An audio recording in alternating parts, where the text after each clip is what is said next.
श्रीकृष्ण परब्रह्मणे नमः। श्रीमद्भगवद्गीता अध सप्तदशोऽध्यायः। श्रद्धात्रयविभागयोगः। अर्जुन उवाच ये शास्त्रविधिमुत्सृज्य यजन्ते श्रद्धयान्विताः तेषां निष्ठा तु का कृष्णा सत्त्वमाहो रजस्तमः। श्रीभगवानुवाच त्रिविधा भवति श्रद्धा देहिनां सा स्वभावजा सात्विकी राजसी चैव तामसी चेति तां शृणु। सत्त्वानुरूपा सर्वस्य श्रद्धा भवति भारत। श्रद्धामयोऽयं पुरुषो यो यच्छ्रद्धः स एव सः। यजन्ते सात्विका देवान् यक्षरक्षांसि राजसाः प्रेतान् भूतगणांश्चान्ये यजन्ते तामसा जनाः। अशास्त्रविहितं घोरं तप्यन्ते ये तपो जनाः दम्भाहङ्कारसंयुक्ताः कामरागबलान्विताः कर्षयन्तः शरीरस्थं भूतग्राममचेतसः मां चैवान्तः शरीरस्थं तान् विद्यासुरनिश्चयान्। आहारस्त्वपि सर्वस्य त्रिविधो भवति प्रियः यज्ञस्तपस्तथा दानं तेषां भेदमिमं शृणु। आयुस्सत्त्वबलारोग्य सुखप्रीतिविवर्धनाः रस्या स्निग्धा स्थिरा हृद्याः आहारा सात्विकप्रियाः। कट्वां ललवनात्युष्णा तीक्ष्णरोचविदाहिनः आहारा राजसस्येष्टाः दुःखशोकामयप्रदाः। यातयामं गतरसं पूतिपर्युषितं च यत् उच्छिष्टमपि चामेद्यं भोजनं तामसप्रियम्।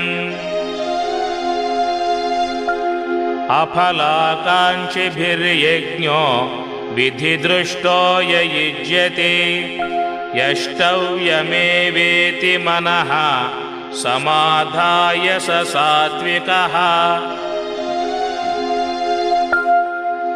अभिसन्धाय तु फलं दम्भार्थमपि चैव यत् युज्यते भरतश्रेष्ठ तं यज्ञं विद्धि राजसम्।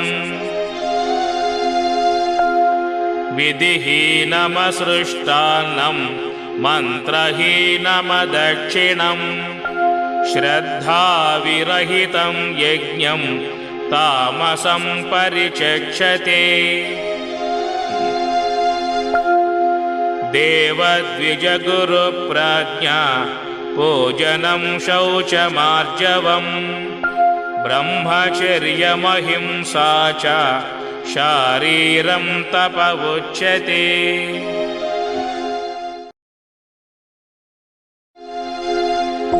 अनुद्वेगकरं वाक्यं सत्यं प्रियहितं च यत् स्वाध्यायाभ्यसनं चैव वाङ्मयं तप उच्यते। मनः प्रसादसौम्यत्वं मौनमात्मविनिग्रहः भावसंशुद्धिरित्येतत् तपोमानसमुच्यते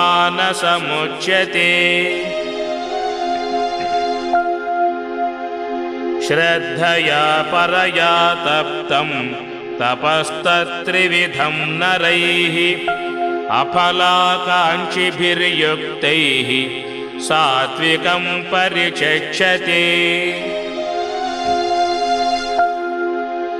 सत्कारमानपूजार्थं तपोदम्भेन चैव यत् क्रियते तदिह प्रोक्तं राजसं चलमध्रुवम् मूढग्राहीनात्मनो यत् पीडया क्रियते तपः परस्योत्सादनार्थं वा तत्तामसमुदाहृतम् दातव्यमिति यद्दानं दीयतेनुपकारिणे देशे काले च पात्रे च तद्दानं सात्विकं स्मृतम् यत्तु प्रत्युपकारार्थं फलमुद्दिश्य वा पुनः दीयते च परिक्लिष्टं तद्दानं राजसं स्मृतम् अदेशकाले यद्दानम् अपात्रेभ्यश्च दीयते असत्कृतमवज्ञातं तत्तामसमुदाहृतम् ॐ तत्सदिति निर्देशो ब्रह्मणस्त्रिविधः स्मृतः ब्राह्मणास्तेन वेदाश्च यज्ञाश्च विहिताः पुरा तस्मादोमित्युदाहृत्य यज्ञदानतपः क्रियाः प्रवर्तन्ते विधानोक्ताः सततं ब्रह्मवादिनाम् तदित्यनभिसन्धाय फलं यज्ञतपः क्रियाः दानक्रियाश्च विविधाः क्रियन्ते मोक्षकाङ्क्षिभिः सद्भावे साधुभावे च सदित्येतत् प्रयुज्यते प्रशस्ते कर्मणि तथा सच्छब्दः पार्थ युज्यते यज्ञे तपसि दाने च स्थितिः सदिति चोच्यते कर्म चैव तदर्थीयं सदित्येवाभिधीयते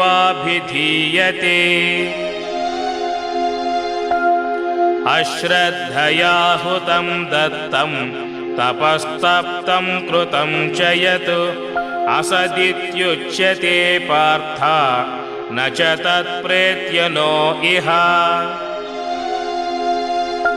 ॐ तत्सतु इति श्रीमद्भगवद्गीतासु उपनिषत्सु ब्रह्मविद्यायां योगशास्त्रे श्रीकृष्णार्जुनसंवादे श्रद्धात्रयविभागयोगो नाम 17 अध्यायः।